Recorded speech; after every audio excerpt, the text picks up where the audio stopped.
They are being decimated.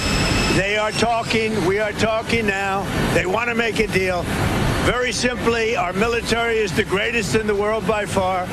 Iran is being decimated. Thank you. Amerika Serikat kembali dihadapkan dengan kenyataan pahit di medan perang. Sayup-sayup elegi kekalahan mulai terdengar di telinga Donald Trump. Sang presiden yang menipu Iran dengan perdamaian palsunya harus menerima balasan yang jauh lebih menyakitkan. Hantaman rudal-rudal IRGC menyapu pangkalan AS hingga merenggut sejumlah armada pesawat. Negeri Paman Sam juga harus berjalan pincang karena ratusan tentaranya telah dihabisi di tengah ancaman krisis amunisi. Namun, pukulan paling kencang justru dilesakkan oleh para mantan sekutu Amerika, yakni NATO dan Eropa. Meski sudah berkali-kali diminta tolong, mereka justru ogah membantu Amerika. Selain itu, negara-negara yang biasanya berdiri setia di belakang AS kini mulai berbalik sambil mengancungkan jari tengah. Inggris, Jerman, hingga Spanyol kompak menyekutukan Amerika sampai membuat amarah Donald Trump mendidih. Akankah situasi ini bakal dimanfaatkan Republik Islam Iran untuk mendeklarasikan kemenangan? Cetak Gol coba merangkum Amerika Serikat yang ketakutan menghadapi kemarahan Iran sebagai berikut. Semakin merana akibat perdamaian palsu Donald Trump. Jika ada sebuah frasa yang bisa menggambarkan sosok Donald Trump, maka jawabannya sudah pasti tidak tahu malu. Presiden Amerika Serikat itu masih saja membuat kegaduhan selama perang melawan Iran. Beberapa waktu lalu Trump sempat mengumandangkan takbir kemenangan bagi Amerika Serikat. Bahkan menurutnya, pemerintah Iran tengah memohon-mohon agar lekas berdamai. Namun tak lama berselang, Trump justru menjadi pihak yang mendesak Iran untuk segera menyetujui kesepakatan. Dirinya terus mendesak Iran agar segera membuka jalur perdagangan Selat Hormuz. Bahkan Trump yang terkenal punya kepribadian narsis sampai mengklaim Selat Hormuz sebagai miliknya. We're negotiating now and it'd be great if we could do something, but they have to open it up. They have to open up the Strait of Hormuz. Excuse me, I'm so sorry. Such a terrible mistake. The fake news will say he accidentally said no. There's no accidents with me, not too many. If there were, would have a major story. Di tengah isu negosiasi Amerika dan Iran, Trump sempat menawarkan sebuah perjanjian. Menurutnya, pihak Pentagon bakal menahan serangan yang menargetkan fasilitas energi Iran sampai awal April mendatang. Perintah serupa juga diberikan kepada rezim Israel pimpinan Benjamin Netanyahu yang tidak dibolehkan menyerang. Tujuannya cuma satu, yakni untuk memancing Iran ke meja negosiasi. Akan tetapi di titik ini, kita semua justru dibuat tersadar bahwa setiap patah kata yang keluar dari mulut penjajah sama sekali tidak bisa dipercaya. Meskipun sudah berjanji bakal menahan diri, dua agresor tersebut masih saja menyerang Iran. Memang benar, Amerika tidak bertindak langsung sebagai pengirim serangan. Hanya saja mereka mengizinkan dan membantu Israel untuk menargetkan Iran. Dalam operasi terbarunya, Israel mengobrak-abrik sejumlah fasilitas energi negeri Paramullah. Sebut saja pabrik Yellow Cake atau konsentrat uranium Syahid Rezai Nejad di Provinsi Yazd. Hal serupa turut menimpa fasilitas nuklir terbesar Iran,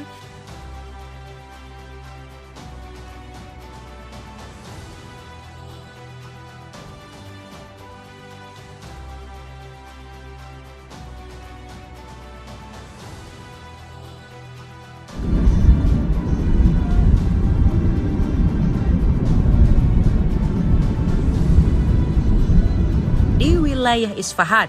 Tindakan beringas itu sampai mengundang perhatian Badan Tenaga Atom Internasional atau IAEA. Direktur Jenderal IAEA, Rafael Grossi, mengulangi seruannya untuk menahan diri dari aktivitas militer guna menghindari resiko kecelakaan nuklir, bunyi pernyataan IAEA. Bukannya tanpa alasan, gempuran tak terukur tadi bisa mengancam keselamatan jutaan warga sipil. Sebab Dampak serangan tersebut bisa meningkatkan resiko kebocoran hingga menyebabkan radiasi nuklir. Akibat serangan tersebut, Amerika benar-benar kehilangan kepercayaan dari Teheran. Menteri Luar Negeri Abbas Araghchi sampai mengutuk Donald Trump yang tidak menepati sumpahnya. Israel telah menyerang 2 pabrik baja terbesar Iran, sebuah pembangkit listrik, dan situs nuklir sipil, di antara infrastruktur lainnya. Israel mengklaim bahwa mereka bertindak berkoordinasi dengan AS. Serangan itu bertentangan dengan tenggat waktu yang diperpanjang oleh Presiden AS untuk diplomasi. Pernyataan lebih keras datang dari Majid Musavi selaku Komandan Angkatan Udara IRGC. Dirinya tak cuma mengutuk serangan, tapi sampai mengancam pembalasan kepada para penjajah. Dunia kembali melihat bahwa kaum mulai bermain api dan menyerang infrastruktur. Kali ini persamaannya bukan lagi mata ganti mata. Tunggu saja, karyawan Amerika dan rezim Zionis harus pergi agar nyawa mereka tidak terancam.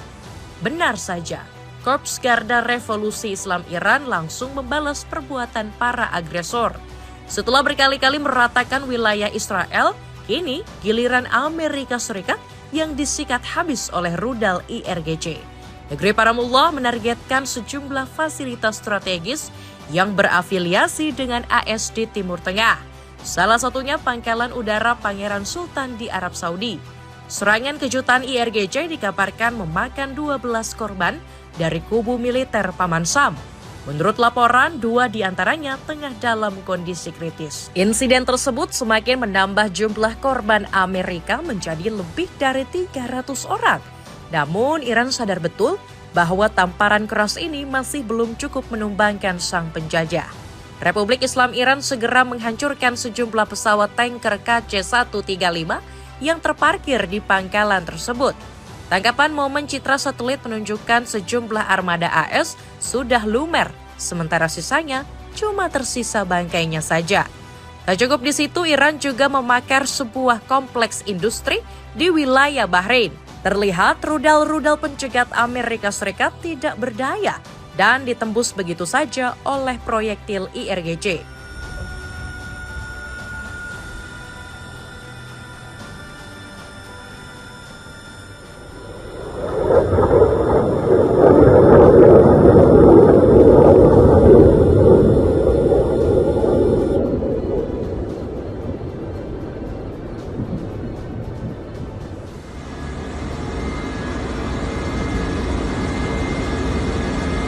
Di sisi lain, Iran juga mendapat sokongan dari sekelompok hacker bernama Handala. Mereka adalah aktor yang sebelumnya meretas perusahaan peralatan medis Paman Sam. Kali ini Handala kembali beraksi dengan menargetkan Kash Patel selaku Direktur FBI. Alamat surelnya dijebol sampai foto dan dokumentasi pribadinya disebar luas. Amerika yang panik langsung menjatuhkan bounty sebesar 170 miliar dolar untuk siapapun yang bisa memberi informasi tentang kelompok Handala. Gagal mencari perlindungan dari sekutu terkuat. Situasi perang yang semakin tidak menguntungkan nampaknya mulai membuat Amerika Serikat merasa gusar. Sayangnya negeri Paman Sam saat ini tengah menyandang status sebagai raksasa kesepian. Kekuatan militer AS mungkin boleh dibilang sebagai yang paling terkemuka. Tapi hal itu tidak diruntuhkan dengan diplomasi yang semakin bobrok di era Donald Trump. Banyak negara mulai angkat kaki dan tidak mau menjadi sekutu Amerika, terutama jika kita berbicara dalam konteks perang melawan Iran seperti saat ini. Amerika sudah beberapa kali mencoba peruntungannya untuk menarik dukungan dari kekuatan besar. Sebut saja seperti NATO dan Eropa yang tidak kunjung menyanggupi permintaan Trump. Seperti hal yang diungkapkan Menteri Luar Negeri AS, Marco Rubio. Tangan kanan Donald Trump itu sampai mengungkit bantuan Amerika dalam perang Ukraina yang menurutnya jadi tanggung jawab Eropa. It's in their interest. It's in their national interest. Do you think President Trump criticizing NATO this morning, that sentiment? I think he just made an observation, and the observation is that the United States is constantly being asked to help in a war, and we have more than any other country in the world, on a war that's happening in another continent, in Ukraine. But when the U.S. had a need, he didn't get positive responses. So right now he's just making the observation that, I think there was a couple of the leaders in Europe who said that this was not Europe's war. Well, Ukraine is not America's war, and yet we've contributed more to that fight than any other country in the world. So it'll be something to examine. The president will have to take into account down the road. Sementara itu, Donald Trump juga menunjukkan kekecewaannya terhadap NATO. Menurutnya, aliansi tersebut sama sekali tidak berguna selama AS berperang melawan Iran. I want to thank the entire kingdom of Saudi Arabia. Been very helpful, unlike NATO. Saudi Arabia fought, Qatar fought, UAE fought, Bahrain fought, and Kuwait fought, even though they shot down 3 of our planes with the finest missiles. Di sisi lain, sejatinya tidak ada yang salah dengan pernyataan Trump dan Marco Rubio. Namun, satu hal yang perlu disadari adalah sikap Eropa dan NATO juga dipicu oleh Amerika sendiri. Kita tentu masih ingat bagaimana Trump begitu menggebu-gebu mencaplok wilayah Greenland di awal 2026. Padahal Greenland jelas terdaftar sebagai kawasan otonom Kerajaan Denmark yang merupakan sekutu AS sendiri. Pernyataan Amerika yang menyudutkan NATO dan Eropa adalah gambaran ironi atas bencana yang mereka bangun sejak awal. Hal ini sampai ditertawakan oleh anggota Dewan Kebijaksanaan Iran, Said Jalili. AS menggunakan kekerasan terhadap Eropa terkait Greenland. Tetapi Eropa tidak bersedia bergabung dengan rencana AS di Selat Hormuz karena mereka tahu konsekuensi dari konfrontasi dengan Iran. Trump yang egonya tersenggol langsung berlagak sok kuat di hadapan publik. Dirinya mencecar sejumlah negara seperti Inggris yang tak kunjung mengirim bantuan. Politisi 79 tahun itu bahkan menyebut alutsista otoritas London tidak lebih dari sekedar mainan. Bahkan menurutnya, Amerika sama sekali tidak membutuhkan bantuan. We had the UK say that we'll send, this is 3 weeks ago, we'll send our aircraft carriers, which aren't the best aircraft carriers, by the way. They're toys compared to what we have. But we'll send our aircraft carrier when the war is over. I said, oh, that's wonderful. Thank you very much. Don't bother. We don't need it. And we don't need it. Namun celotehan tersebut nampaknya tidak digubris sama sekali oleh Keir Starmer. Perdana Menteri Inggris itu bahkan tegas menolak terlibat perang melawan Iran sampai membentak anggota partai oposisi. The most important thing to get energy security is to ensure we de-escalate this war. I know where I stand on this. We are not joining the war. She wanted to join the war. She didn't think through the consequences, and now she doesn't know where she stands on the most important issue facing this Selain country. Inggris, Jerman yang biasanya cukup lengket dengan Paman Sam juga mulai menjaga jarak. Menteri Pertahanan Boris Pistorius bahkan menolak ikut terjerumus dalam perang Iran. Menurutnya, semua ini merupakan salah Amerika yang telah menyebabkan krisis ekonomi global. Pernyataan serupa juga sempat dikeluarkan Presiden Frank-Walter Steinmeier yang menyebut agresi AS Israel sebagai tindakan ilegal. Terakhir, ada Perdana Menteri Spanyol Pedro Sanchez yang masih mempertahankan kebijakannya. Pria 54 tahun itu bahkan menyamakan dampak perang ini dengan invasi AS ke Irak tahun 2003. Kita menghadapi sesuatu yang jauh lebih buruk dengan dampak yang lebih luas dan dalam ketimbang invasi ilegal ke Irak. Perang ini adalah kesalahan besar yang biayanya tidak kami terima dan tidak bersedia kami bayar, tegas Sanchez. Berkat pertentangan keras terhadap Paman Sam, Spanyol mendapat berkah besar dari Iran. Pasalnya, kapal-kapal negeri Matador mulai diizinkan masuk ke Selat Hormuz.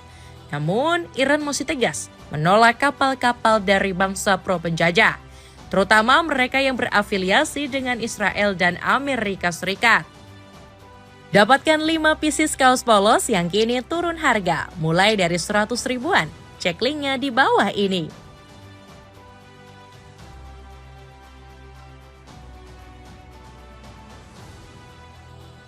Kondisi Amerika Serikat yang sudah terkapar dipenuhi luka memunculkan satu pertanyaan besar di benak kita semua. Dengan kondisi seperti ini, sampai kapan Amerika bisa bertahan di tengah kerasnya pertempuran? Terlebih, negara adidaya tersebut dikabarkan tengah diburu waktu karena amunisinya bakal segera habis. Sebut saja rudal Tomahawk yang hampir dikerahkan 1.000 unit selama perang dan butuh 2 tahun untuk memasoknya kembali. Apalagi biaya yang harus dikeluarkan cukup fantastis, berkisar 3,6 juta dolar per unit. The Washington Post melaporkan, para pejabat Pentagon masih kepayahan mencari solusi dari masalah ini. Selain itu, pasukan tentara Amerika di Timur Tengah juga dikabarkan semakin menipis. Sampai-sampai Donald Trump dilaporkan bakal mengirim 10.000 pasukan tambahan. Hal ini semakin meningkatkan kecurigaan kita soal jumlah tentara yang gugur selama perang jauh melebihi klaim Amerika Serikat. Fakta tersebut juga telah dibocorkan juru bicara staf umum Angkatan Bersenjata Iran, Jenderal Abolfazl Shekarchi. بیش از 100 آمبولانس و آمبولانس هوایی و زمینی در طی یک شبانه روز فقط تردد داشتن برای حمل کشته و مجروح. خیلی کشته دادن آمریکایی ها، خیلی مجروح دادن، ولی ما کفش رو که برآورد داریم میکنیم، حالا با اطلاعاتی که از منابع محلی میاد، خیلی کم حساب بکنیم قریب به 600 تا 800 نفر کشته آمریکایی ها دادن.